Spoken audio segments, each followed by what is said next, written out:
میں حضرت کے ساتھ میں ایک مرتبہ تھا، میرے سسرال میں حضرت تشریف لائے تھے، تو اس کمرے میں صرف 5 لوگ تھے، میں حضور تاج الشریعہ، آپ کے لیے خاص میں آپ کو بتاتا ہوں، حضور تاج الشریعہ، میں، میرے سسر، مولانا عاشق اور ایک 5ویں صاحب، 5ویں صاحب کا نام میں بعد میں آپ کو بتاؤں گا۔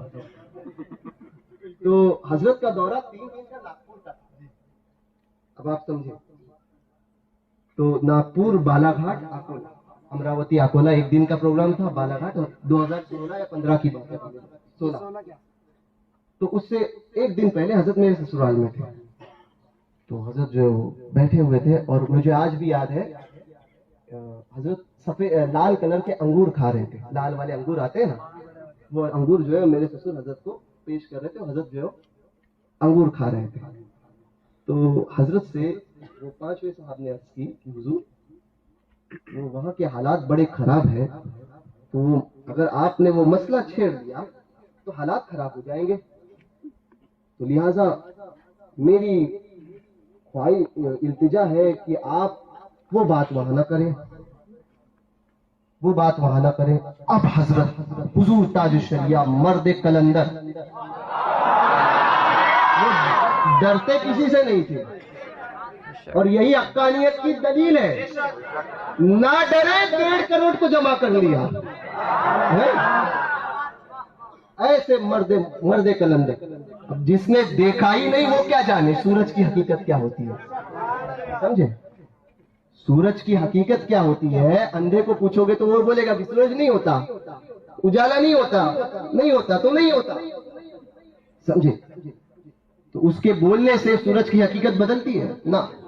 تو تاج الشریعہ زندگی بھر حق، اور ایسا حق کہ سامنے کوئی بھی ہو، منہ دیکھ کر فتوا دینا یہ بریلی کا مزاج نہیں، منہ دیکھ کر فتوا نہیں، جو حکم ہوتا تھا وہی بیان کرتے تھے۔ میرے ابا کہتے تھے کسی کے 1 روپے کی چائے نہیں پینا، کسی کے بھی، کہتے تھے، میں نے کہا کیوں؟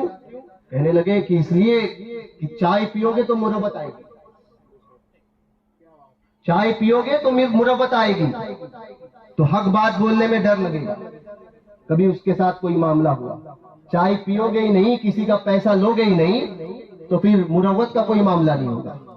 حضور تاج الشریعہ کا مزاج، حضرت کے چہرے پر جلال، ایسا جلال، وہ انگور کھانا حضرت نے چھوڑ دیا، اور پھر حضرت فرماتے ہیں، اور حضرت حماد میاں جانتے ہیں کہ حضرت کو جب جلال آتا تھا تو ایک تو چہرہ ایک دم گلابی اور لال چہرہ ہو جاتا تھا، اور پھر جلال میں حضرت کے الفاظ نہیں نکلتے تھے، ایسا جلال ہوتا تھا۔ تو تھوڑی دیر بعد جو حضرت نے جلال میں فرمایا کہ تم کہتے ہو کہ وہاں مسئلہ ہو جائے گا اس لیے میں یہ بات نہ کروں، وہاں انتشار ہوگا اس لیے میں بات نہ کروں۔ حضور تاج الشریعہ فرماتے ہیں، یاد رکھو مجھ سے اگر شریعت کا کوئی مسئلہ پوچھے گا تو میں جواب دوں گا، مجھے اس کی کوئی پرواہ نہیں کہ انتشار ہو، اختلاف ہو، کوئی پرواہ نہیں، میرا کام ہے جواب دینا، انتشار روکنا، انتشار ہوگا اس لیے میں حق بولنا چھوڑ دوں، انتشار کے ڈر سے میں حق بولنا چھوڑ دوں؟ یہ حضور تاج الشریعہ کا جلال تھا۔ یہ مزاج کس نے دیا؟ بریلی نے دیا۔ تو اس مزاج پہ رہو، یہ بھی صحیح وہ بھی صحیح۔ میں کہتا ہوں نا، مندر کے گھنٹا اور مسجد کی اذان یہ صحیح نہیں ہو سکتی، دونوں ایک ہو سکتے ہیں کیا؟ نہیں ہو سکتے نا۔ تو پھر وہابی اور دیوبندی اور سنی ایک ہو سکتا ہے؟